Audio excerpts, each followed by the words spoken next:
Graça e paz. Hoje vou começar uma série falando a respeito das 7 igrejas que João deixa registrado aqui no livro de Apocalipse. 7 igrejas da Ásia. Essas 7 igrejas, na verdade, ela fala da totalidade da igreja na Terra, desde a primeira igreja, da igreja do século I, né, da igreja da primeira igreja até a igreja dos nossos dias. E eu quero ler um texto que está aqui em Apocalipse, capítulo 1, versículo 20. Fala assim: o mistério das 7 estrelas que viste na minha destra e dos 7 castiçais de ouro. As 7 estrelas são os anjos das 7 igrejas, e os 7 castiçais que viste são as 7 igrejas. Ou seja, Jesus está dizendo que as 7 estrelas, ou seja, os 7 anjos, ou pastores, né, das igrejas, estão na mão dele. Ou seja, os pastores estão nas minhas mãos. E eu ando, né, no meio dos 7 castiçais. Qual é os 7 castiçais? Os castiçais são as igrejas. Ou seja, Deus está no meio da igreja, Jesus está no meio da igreja, observando a igreja, vendo aquilo que está sendo feito dentro da igreja e, né, tendo uma visão de tudo aquilo que se passa. E a primeira carta que ele escreve é para a igreja de Éfeso. E é uma carta que está aqui no capítulo 2 de Apocalipse, do verso 1 ao verso 7. Fala assim: escreve ao anjo da igreja que está em Éfeso. Isso diz aquele que tem na sua destra as 7 estrelas e que anda no meio dos 7 castiçais de ouro. Ou seja, o que eu acabei de falar para vocês. Ele tem os pastores na sua mão e ele anda no meio da igreja. Conheça as tuas obras e o teu trabalho e a tua paciência, e que não pode sofrer os maus, e puseste a prova os que se dizem ser apóstolos e não são, e tu os achaste mentiroso. E sofreste, tem paciência, e trabalhaste pelo meu nome, e não te cansaste.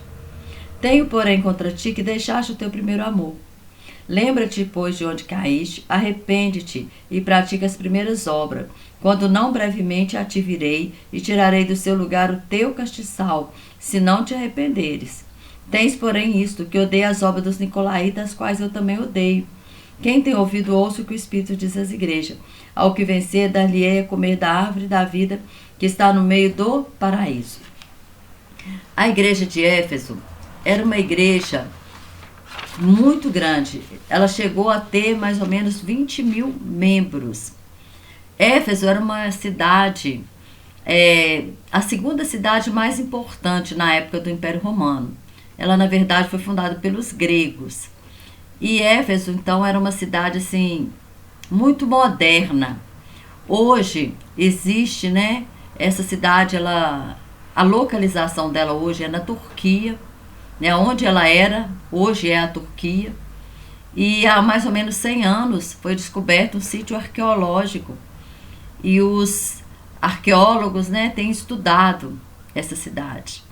E essa cidade era tão importante, tão grande, tão maravilhosa, que ela era considerada, havia um templo, né, a deusa Artemis, né, ou Diana, para os romanos, e esse templo era considerado como uma das 7 maravilhas do mundo antigo.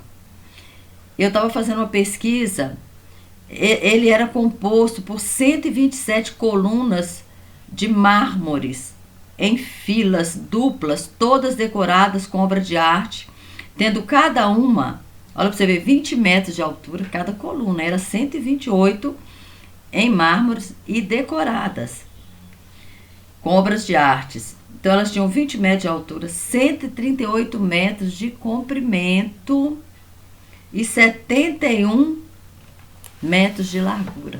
Imagina o tamanho desse templo, dedicado a essa deusa. E ali haviam o paganismo, né, tomava conta daquela cidade. Quando nós lemos Atos 19, nós vemos, né, Paulo pregando naquela cidade. E Paulo começa a pregar e ele fica ali durante 2 anos. E ele começa na sinagoga, ele começa lá para os judeus, mas os judeus eles não começam a falar mal do caminho, aí ele vai para uma casa, para uma escola de um certo tirano, né? Tirano certamente era o nome do homem, e ali ele começa a ensinar, e ele permaneceu ali por 2 anos ensinando. E através desse ensino dele ali, alcançou toda a Ásia. Alcançou então a cidade de Esmirna, de Pérgamo, de Laodiceia, as outras igrejas também que a gente vai estar falando sobre elas um pouco. Então Éfeso, ali, né, então Paulo ele começa essa igreja ela nasce em Éfeso durante a 3ª viagem missionária de Paulo. E essa igreja então ela vai sendo crescendo de uma forma grande até que chega nessas 7 igrejas ali da Ásia. Mas Jesus ele começa sempre, né, pelo começo. Ele começa o quê? Falando com João, justamente da igreja em que João era pastor. João era pastor da igreja de Éfeso. E aí ele fala para João assim: olha, João, a sua igreja, ela tem algumas coisas muito boas.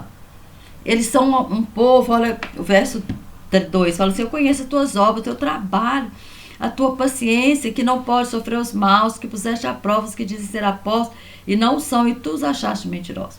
Ou seja, era uma igreja que trabalhava para o Senhor. Está falando aqui que eles eram trabalhados. Conheço o teu trabalho, a tua paciência. Também que você não pode sofrer os maus, os que se dizem apóstolos não são. Ou seja, vocês têm trabalho, vocês também têm conhecimento. Porque se eles não tivessem conhecimento, como eles colocariam à prova, né, os que diziam ser cristãos e não eram? Que diziam ser apóstolos e não eram?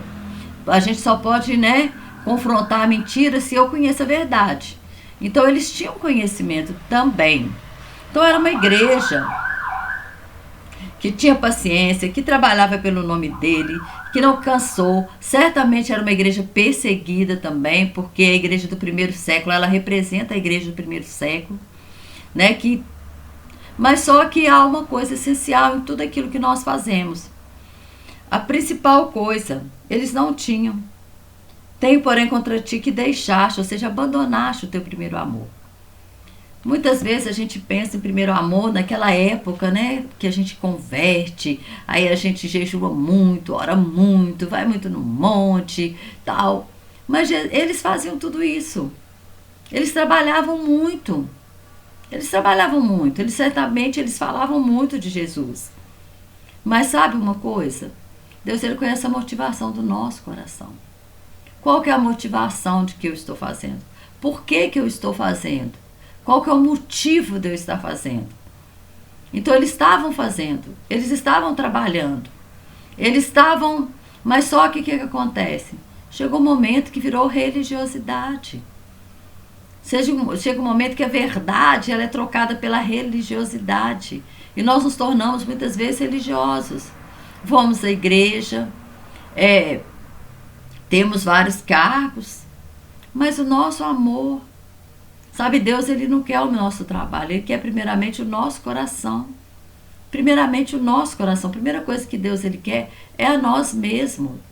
E nós achamos que, eu vou fazer isso para o reino, eu vou fazer aquilo, eu vou fazer aquilo outro, eu vou fazer aquilo outro. E Deus fala: filho, eu só quero você.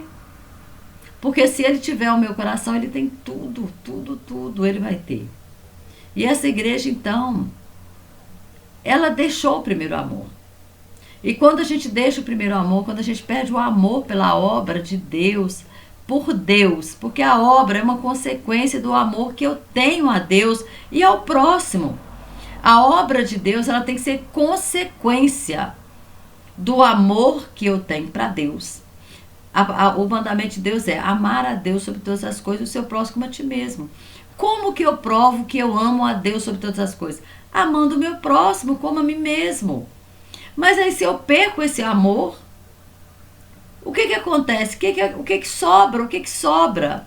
Paulo ele fala lá em 1 Coríntios 13 que ainda que eu dê o meu corpo para ser queimado, ainda que eu pegue todas as fortunas que se eu tivesse, se eu vier a ter e distribuísse aos pobres, ainda que falasse a língua dos anjos, dos homens, se não tiver amor eu nada sou.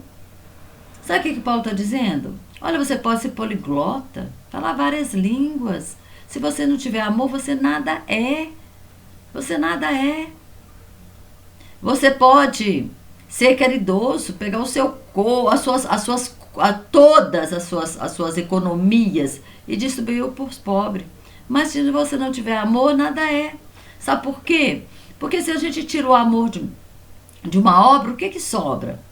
Se você tirou o amor da obra, sabe o que que sobra, irmãos? Autopromoção. A pessoa começa a ajudar o pobre, mas é para aparecer. Começa a ajudar para se autopromover. Começa a pregar, a fazer as coisas para competição. O que tem me motivado? É isso que Deus está falando para a igreja hoje. Porque cada carta dessa fala conosco hoje. Sabe, Mateus 24:12 fala: e por se multiplicar a iniquidade, o amor de muitos se esfriarão. E nós estamos vivendo esse tempo que já a iniquidade já multiplicou, já transpassou, já está de uma forma incontrolável. E o amor? Será que o meu amor esfriou? O seu amor esfriou? Será que o que nós fazemos, nós temos feito para o Senhor ou nós temos feito para o homem? Ou será que nós temos feito por uma autopromoção? Qual que é o motivo? O que me motiva a fazer as coisas? Qual que é o motivo? E Deus vai e fala para essa igreja: olha, vocês trabalham, vocês têm paciência, vocês sofrem por amor do meu nome. Vocês, né? Eles diziam que era por amor, mas se Deus falou que eles não tinham amor, né? Vocês têm paciência, mas eu tenho contra ti. Eu tenho contra ti que perdeste o teu primeiro amor. Você imagina João, ele escrevendo essa carta para a igreja de Éfeso. João, na verdade, estava na ilha de Patmos, né, preso ali, mas escrevendo essa carta. E quando a gente vê Paulo falando de Éfeso, ele fala, né, que eles tinham amor, que eles eram... Quando você lê a carta de Paulo para a igreja de Éfeso, ele fala: eu oro por vocês, para que Deus abra, né, os olhos do teu coração, para que você tenha entendimento. E quando a gente lê a carta de Éfeso, parece uma igreja assim, tão laboriosa, né? Mas aí, com o passar do tempo, isso aqui deve ter sido mais ou menos 60, 65 anos depois que Cristo ressuscitou, que João ele tem essas revelações.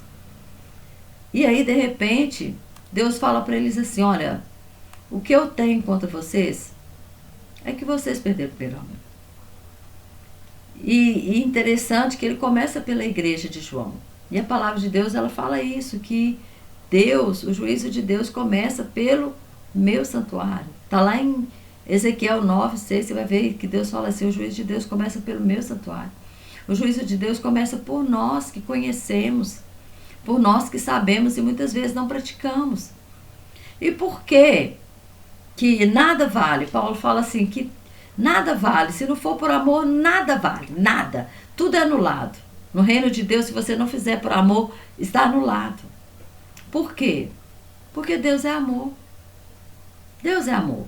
E se eu sou filha de Deus, a palavra de Deus fala em 1 João, que aquele que é nascido de Deus, ama. Aquele que não ama, não é nascido de Deus. Então algo está errado. Porque se eu sou nascida de Deus, eu amo e eu faço as coisas por amor. Não por autopromoção. Não para querer aparecer. Não para ganhar elogio do homem. Então qual que é o motivo de eu estar fazendo a obra de Deus? É isso que o Senhor está chamando a nossa atenção nesta noite, neste momento. Eu não sei que hora que você vai ver esse vídeo, mas é isso que o Senhor está chamando a atenção. Qual que é a sua motivação? Porque muitas vezes nós gastamos todo o nosso tempo com a obra de Deus e não gastamos tempo nenhum com Deus. E nós achamos que estamos agradando o Senhor.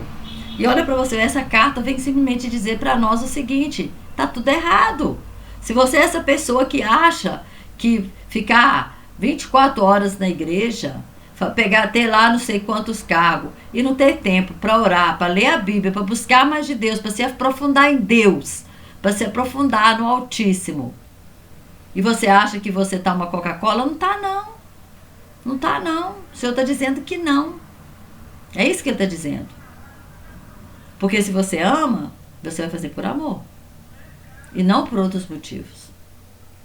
E às vezes nós pensamos assim, nossa, eu estou fazendo tanta coisa para o Senhor. Mas aí se nós formos olhar a motivação do nosso coração, nem é tanta coisa para o Senhor. É muita coisa para nós mesmos. E aí Jesus fala com essa igreja assim, olha, lembra-te, pois, de onde caíste, arrepende-te e pratique as primeiras obras. Senão eu virei a ti e tirarei do meio de ti o teu castiçal. É aonde nós caímos que o Senhor nos aguarda, que o Senhor nos espera. É onde nós deixamos de orar, de buscar o Senhor, de ir para o quarto secreto, de ter intimidade com Ele. É lá que Ele nos espera. É lá que Ele está lá. Sabe? Ele está lá e falando, olha, eu estou com saudade de você. Eu estou com saudade de você. Não é o que você faz para a obra de Deus, mas é o que você faz, sabe? Buscando o Senhor. É o que você faz de coração para o Senhor, mas primeiramente, na intimidade do Senhor. É isso que o Senhor está dizendo. Aonde você caiu? Eu estou lá te aguardando, eu estou lá te esperando. Lembra onde você caiu. Volta e pratique as primeiras obras. Tem momentos da nossa vida que a gente tem que voltar. E a gente tem que pesar na balança. Será como que eu tenho sido? A gente tem que se autoavaliar. E a gente muitas vezes tem que deixar o Espírito Santo também fazer isso. Porque o nosso coração é enganoso. E a gente falar, Espírito Santo, me mostra, né, onde eu preciso melhorar. Onde eu tenho falhado. Né, o Senhor está falando de um alerta para nós. Não podemos deixar o amor esfriar. Porque senão nada vale. João 13:35 fala assim, nisso conhecereis sois meus discípulos, se tiveres amor uns aos outros. É nisso que nós somos conhecidos. Não importa o título, não importa, olha para você ver, 1 Coríntios 13, Deus ele fala, não importa ser um poliglota, não importa quantos títulos você tem, não importa a riqueza que você tem, tudo que você fizer, se não for por amor, é em vão. É em vão. Então é isso que nós temos que analisar. E aí ele fala, né, tem porém, e aí fala assim, e se você não se arrepender, brevemente virei a ti e tirarei do seu lugar o teu castiçal, se não te arrependeres. E foi o que aconteceu. Essa igreja, ela não existe mais. Ou seja, Deus tirou a igreja. Tirou o castiçal. O castiçal é a igreja. Nós vimos aqui, é o simbolismo da igreja. A igreja deixou de existir. Como eu falei para vocês, hoje lá é a Turquia Ocidental. 95% da população é muçulmana. Lá tem cristão, lá é 0, alguma coisa. Né? Mesmo assim são perseguidos, porque lá há uma perseguição muito grande. E aí nós paramos, né, para analisar como que essa igreja perdeu, essa igreja que foi tão rica, trabalhou tanto, essa igreja que sofreu, essa igreja que passou por tanta luta. E essa igreja, por ter uma motivação errada, ela deixou de existir. Não existe mais. Não existe mais. Por quê? Porque o que Deus fala, Deus cumpre. Jesus falou, se vocês não se arrependerem, brevemente virei a ti e tirarei do meio de ti o teu castiçal. E foi o que aconteceu. E aí no verso 7 ele fala, quem tem ouvido, ouça o que o Espírito diz à igreja. Ao que vencer, dali-ei comer da árvore da vida que está no meio do paraíso de Deus. Quem tem ouvido, ouça o que o Espírito diz à igreja. E o que o Senhor nos diz hoje é, qual a motivação do nosso coração? Qual a motivação das nossas obras? Qual que tem sido a motivação daquilo que nós temos feito? Amém? Próximo vídeo eu vou estar gravando falando a respeito da igreja de Esmirna, né? Se possível já para falar também de Pérgamo. E aí nós vamos fechar falando sobre essas 7 igrejas. E qual que é a lição que ela nos traz? Cada uma delas vai nos falar de alguma coisa, de alguma situação. E essa primeira motivação do nosso coração. Se não for amor, não vale a pena. Tá? Deus te abençoe.